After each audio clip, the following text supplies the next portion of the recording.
A person who would sacrifice his family to change the world is regarded as narrow-minded for it. Yet, a person who would sacrifice the world for the freedom of his family is seen as a coward.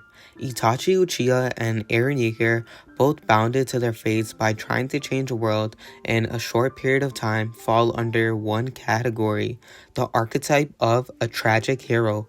This is a character who sacrifices his own happiness and reputation they built along the way for the greater good. But what's interesting is that Eren and Itachi have a different perspective and ideal on what's good for people. Both characters grew up with a high degree in intelligence but were destined to suffer the same fate, getting murdered at the end by someone dear to them. Tragic heroes is something a mangaka spends quality time making in order to develop an extremely well-written character. Despite their heroic efforts, one died as a hero in the eyes of others, while the other died as an anti-hero. And in this video, we will take a look at what influenced both characters' downfalls and the actions they took that led them down a separate path. Both started off very similar but ended up completely on opposite sides. I'll break this video down into 3 parts: initial rise, the sacrifice they made, and their downfalls. Those 3 segments are truly a core piece in making a tragic hero archetype. Before we start the video though, join the Discord down below. When we take a look at the initial rise to power, we need to inspect their lives before they started to sacrifice others. Just when Itachi was 4 years old, the Great Ninja War had started, which made him see violent casualties at such a young age. This made Itachi a pacifist, a person who believes war is unjustifiable. His non-stop training drove him to master his skills with his new friend, Shisui Uchiha, another well-written character in Naruto. Turning a page, violence was inevitable for Eren at a young age. Unlike Itachi only witnessed violence but never partaked in it. But at the age of 9 only, Eren approached a robber to stab him because he killed Mikasa's parents.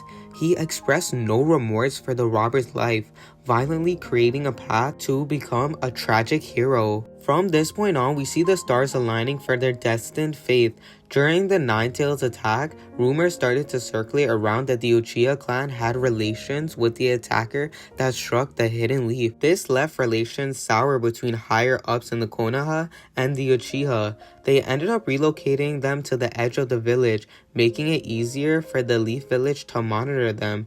Tension started to rise. Itachi knew he had to do something. Eren had also seen tensions rising on his end, with the Titan far bigger than Wall Maria kicking down the wall. Eren and Mikasa tried to make their way home to Eren's mother as the Titans started to swarm inside the inner walls. Just as they reach home, the smiling Titan eats Carla Yeager. From that point on, Eren knew what had to be done. He must do whatever it takes to destroy the enemies, to destroy the Titans, and to destroy all that is harmful to the people he loved.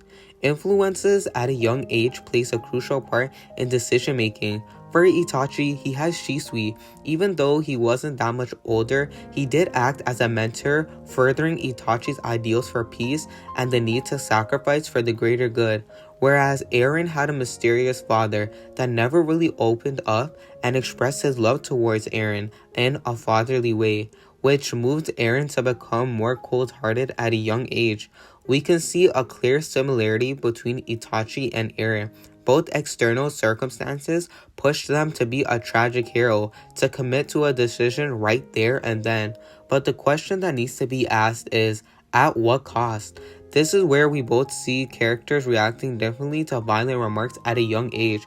With the death of Eren's parents and the Uchiha clan being outcasted from society, both characters had to put aside their pride and do what's best for society. Next up is the sacrifice that they made. Both Itachi and Eren joined their respective military units, with Itachi joining the Anbu and Eren joining the Survey Corps. Their goals were aligning up perfectly, gearing up to take down their enemies. See, where things actually take a turn for both Itachi and Eren is the external information that is revealed to them, changing their goals on who to sacrifice for the greater good.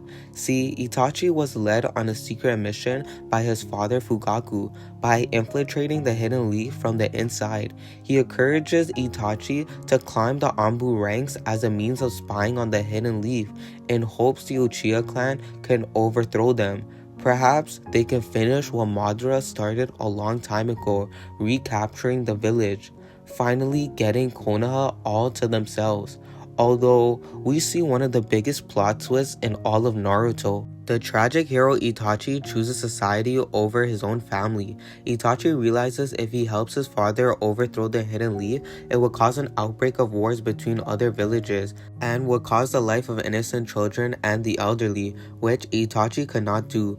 Just as we thought things couldn't get worse, Itachi plays a double agent and is now cooperating with the Hidden Leaf, reporting the actions of the Uchiha clan to the third Hokage in hopes of finding a peaceful resolution. Itachi told his mentor Shisui about the burden of being a double agent, realizing peace cannot be achieved. Shisui intended to use the Koto Amasukami on Fugaku to compel him to negotiate with Hiruzen, the third Hokage, but his right eye was stolen by Danzo. Shisui then took his left eye and gave it to Itachi, pleading for him to protect the village before falling into a river.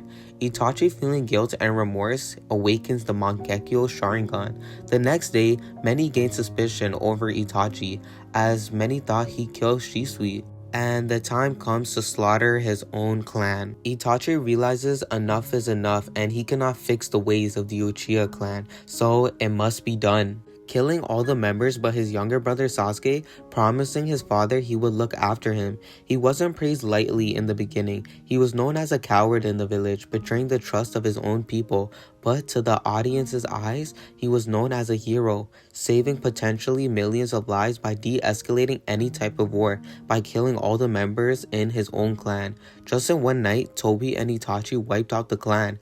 Just like that, the sacrifice had been made, choosing society over his family, putting his own desires and happiness aside, and deciding what is best for the village. This is the true archetype of a tragic hero. Now, onto Eren Yeager's sacrifice. Just as he kisses Historia's hand, he regains all the memories of his father the night he killed the Reese's family, and also revived memories from his father from the year 854 via the Attack Titan. The memories received altered his path and the sacrifice he was going to make as a tragic hero. See, Eren saw Marley as a threat to Paradise. Eren was able to see the future, and within 4 years, he would unleash the Founding Titan's powers to activate the Colossal Titans enclosed in the Paradise walls to destroy 80% of humanity outside the walls. Eren wonders if killing those on the other side of the ocean will cause him to achieve freedom, and would it even be possible? At this point, we see a clear-cut difference between the path Eren chose and Itachi chose. Itachi killed his own clan so no new war would start, and by maintaining peace, his sacrifice would pay off. But in Eren's case, he is willing to wage war on society in hopes of Paradise becoming a safe haven for peace and freedom. Two very different paths, yet their fate turned out to be the same. When Paradise gets hit with a counterattack, Eren's head is decapitated by a gunfire shot. But Eren still reaches Zeke, activating the Founding Titan powers. They had finally done it. Years ago, Eren saw the future of unlocking the Founding Titan powers, and he was able to do it after all these years. He was inching closer to freedom. When Eren and Zeke touched, they were suddenly transported to a pillar of light where Zeke is chained down. Eren then betrays Zeke by not going through with the original plan by euthanizing Eldians so they can no longer reproduce, which then kills off the Eldian bloodline very slowly. See, Eren then approaches a young girl named Ymir Freeze. Eren asks her to give him the Founding Titan powers so he can bring peace to the world, but she just ignores him. See, Zeke then puts Eren in chains, telling him she only listens to people of royal blood, which Zeke is. Zeke then takes Eren through Grisha's memories, but a surprise to Zeke is that Eren influences Grisha to steal the Founding Titan power from the Reese family, Eren and his brother snap back into reality as Eren runs to Ymir, promising he will end the war that is full of corruption. Just like that, he puts his reputation and happiness aside for the greater good. Eren uses the founding titan powers to undo the walls of Paradise and lets the rumbling begin. While advancing, Eren summons each of his friends to speak with them individually, revealing his death will destroy the Titan powers, and if they were to kill him, they would be favored by the nations. A tragic hero like Eren sacrificing his life and others in order to destroy the corrupted powers of the Titans. Freedom had always been the goal for Eren, but at the cost of billions of lives outside Paradise. The question that should be asked is, was the sacrifice even worth it? Last up we have is their tragic downfall. It surprises me how both characters chose drastically different paths given their own different situations, but ended up exactly the same. Sasuke finally achieved his goal of killing Itachi, and Mikasa killed Eren. Both characters had their very own loved ones take their lives, and the crazy part is, both characters knew they were going to die prematurely. Itachi orchestrated his own death so he can free Sasuke of any hatred he had left, and transferring the Mangekyo Sharingan. Not to mention he was suffering a terminal illness, knowing he would be weak during the fight. Itachi had no intention of killing Sasuke. And for Eren, using the Founding Titan's power, he saw his own death. Maybe that's why he acted inevitable until his own demise. Eren knew his death was necessary to free the world from any corruption. Tragic heroes fill the void that some protagonists cannot fill, giving up more than just their lives to fulfill their goals. Once again guys, join the Discord as I'm really active over there and I'm trying to build a community. Link in the description, and make sure to subscribe. I'm out.